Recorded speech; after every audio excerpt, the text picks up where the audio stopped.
Hi, I'm Tom Landon. The program you're about to watch was recorded live at the historic Grandin Theater in Roanoke. Since we started the Echo channel, we've made every effort to record as many Hoot and Holler storytelling shows as we can. If you appreciate seeing programs like this one and the fact that we make them available online and on demand to a global audience, I hope you'll consider supporting Blue Ridge PBS by becoming a member. These programs aren't cheap to produce, and we're actively seeking underwriting to support the recording, editing, and distribution of Hoot and Holler so that we can continue to make these heartfelt and personal tales available to those who are unable to attend them live. If you'd like to learn more about sponsorship, please drop me a line by email at tlandon@blueridgepbs.org. And enjoy the show. Blue Ridge PBS and Echo present Hoot and Holler, a live storytelling event recorded at the historic Grandin Theater in Roanoke, Virginia.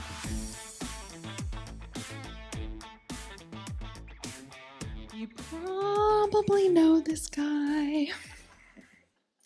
He arrived in Roanoke in 2001 as a stranger making a new start in his life.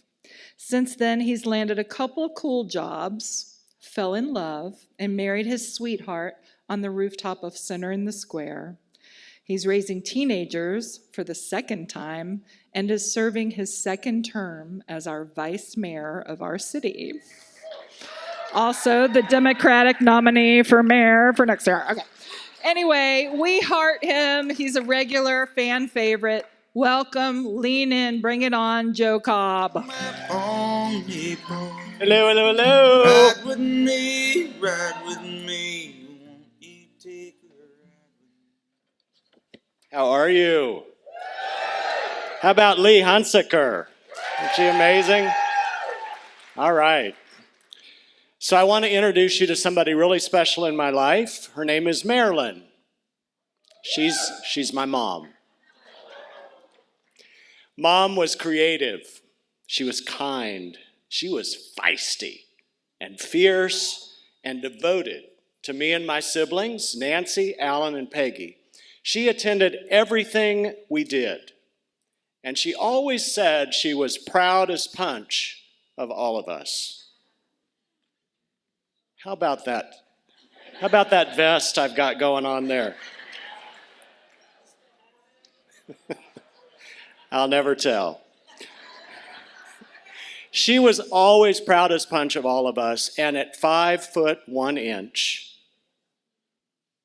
whenever we got in trouble, she always stood up for us. Mom was a teacher. She started out with elementary school students, and then she went back when I was in high school to get her second master's degree in education, teaching children with learning disabilities. Mom was also a painter. In her retirement, she taught herself watercolor, and she would often take photos of things she really liked and then paint them.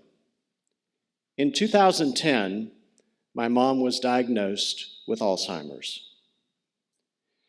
A couple of weeks ago, after a very long day, I came home and went over to the kitchen table and sat down where I usually sit, and I saw a card. And I opened it, and it read, "As a mom, you wear many hats." Garfield the cat, let's go to that. Nope, not that one. There we go. Garfield the cat is featured on the card in various poses wearing many different hats. The handwriting on the card looked familiar to me. On the inside of the card, it reads, "But here's the one you really deserve." Garfield is holding a crown with the word father written on it, and on his belly, "Get your lesson plan ready." And the card closes with Happy Mother's/Father's Day. Now, when I first sat down and found this card, I thought it was a new card that had just arrived in the mail. But then I noticed a small handwritten note on the inside, written by my mom to my husband, James, in 2007, which read, "Dear James, again, I am excited to be a grandparent to your new child. Now that you have your hats, spend this money on the baby's room. November will be here sooner than you know. Loads of love, Papa and Granny. As I held the card, I trembled. I was holding some of the last remaining evidence of my mom's love, given so freely and clearly before this damned disease erased everything from her mind and left her body in a childlike cocoon. Like a spirit from the heavenly realm, she had come back to me to remind me that when the shit is thick and the noise is loud, that the love who took me into her arms 62 years ago has and never will let go. My mom died from Alzheimer's 10 years ago on April 23rd. I remember when the first signs of her dementia began to show up.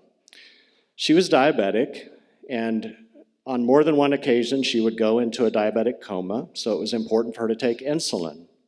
And normally she could give herself insulin, but I began to notice when I would visit her that she would pinch her belly but not be able to guide the shot into her belly. So eventually I just started taking the syringe from her. And while she held her belly, I put the syringe in. Mom was never really a fashion icon. Polyester was her gig. Yet when she began wearing mismatched socks on the outside of her pants, and then panties on the outside of her pants, my quiet giggles turned to quivering grief.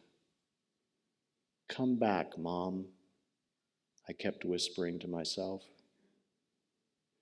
Eventually, Dad began to tell us more.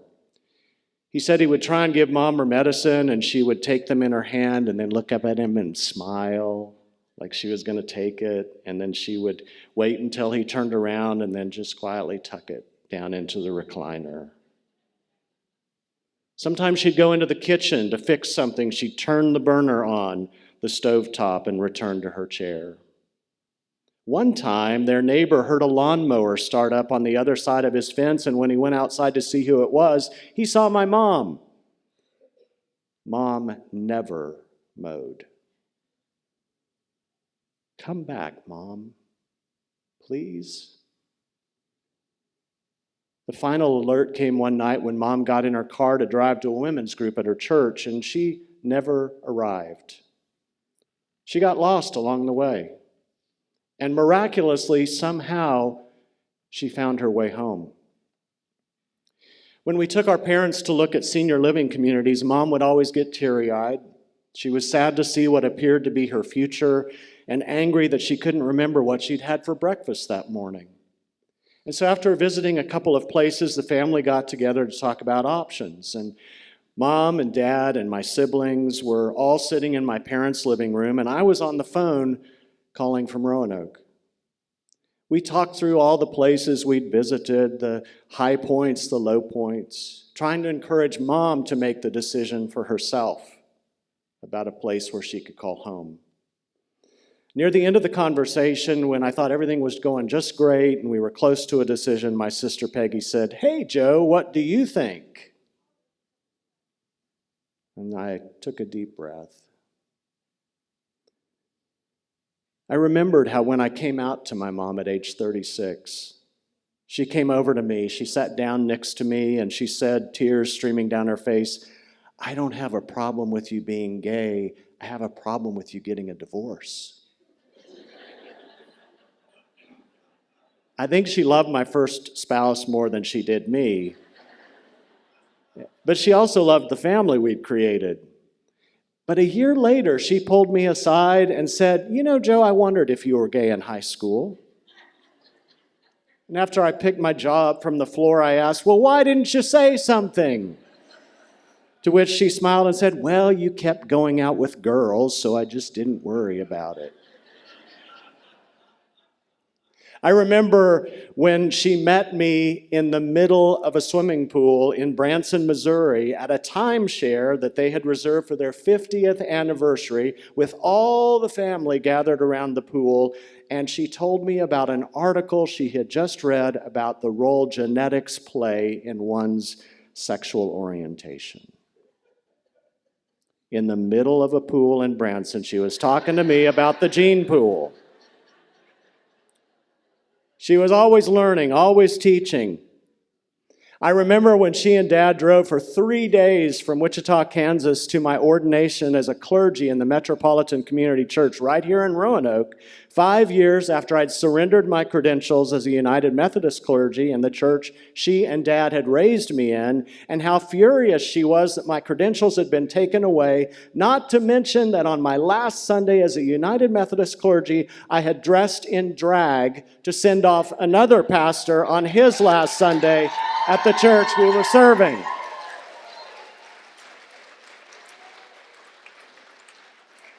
She was, of course, in the audience and saw me. And that night she came to the room where I was sleeping in their house and she said, "Joe, please don't dress in drag again." To which I said, "Okay." And then added under my breath, "I won't ever do it in front of you again."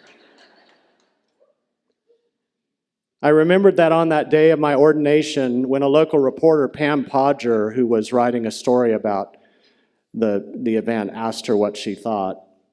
Can we go back to the one with the circle? People in the circle? Sorry, these aren't in order. That one, thank you. So when the reporter asked her about the ordination, Mom said, when they took his credentials away, they took his livelihood away. And it really bothered me. This is kind of like putting everything back together again. Mom, I said, after all these memories raced through my head in the moments of trying to help her make sense of her living with Alzheimer's, Mom, do you remember when I was there with you recently and you told me you just felt like you were missing your mojo? She never said mojo, but she was missing it. And she said, yeah.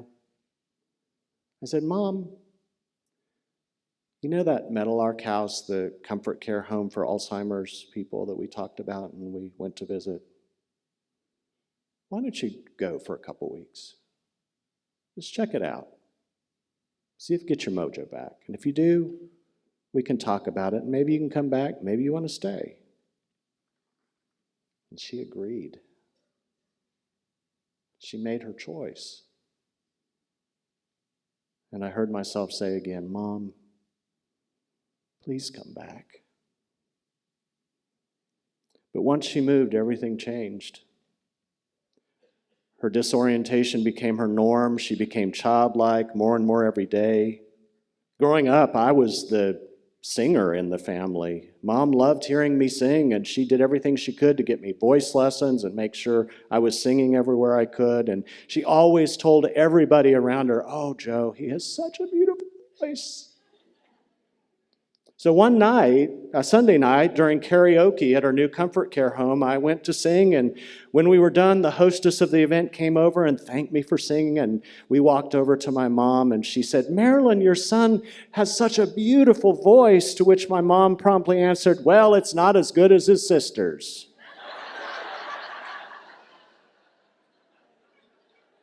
The shade. I remember another trip when I was driving over to see her and realized that she would not know my name. She would not remember who I was. She would not be able to say much, nor would we be able to have a conversation about anything we shared in common. Please come back, Mom. So I went in and I sat with her. And I sang a song she'd learned as a child as we sat together at the table.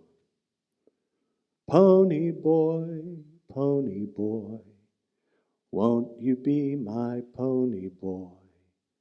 Don't say no, here we go, right across the plain.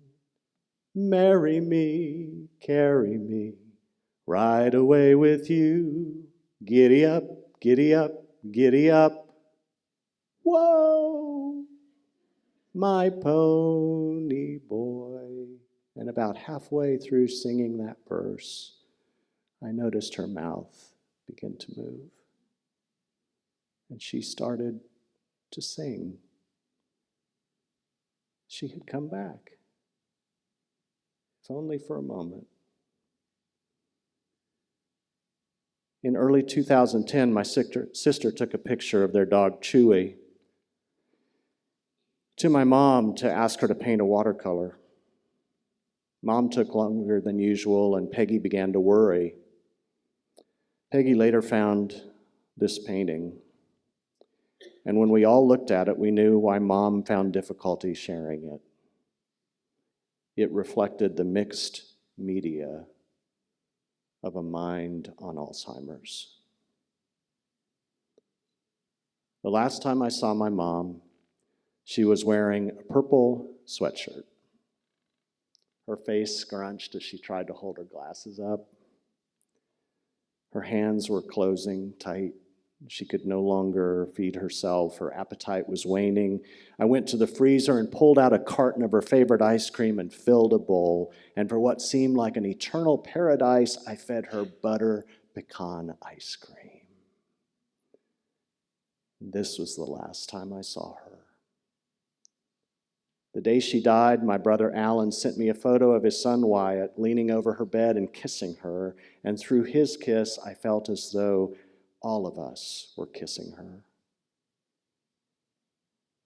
The hardest part about moving from Kansas was moving away from my parents, especially my mom. Yet Mom, even as she was leaving her mind and body, always came back to remind me, I love you. I chose you. You are mine. And as I think about the journey I've made from leaving everything I knew in Kansas to arriving in Roanoke, a stranger in a strange land, Mom's spirit has come back over and over to guide my comeback. Thank you, Mom. I love you.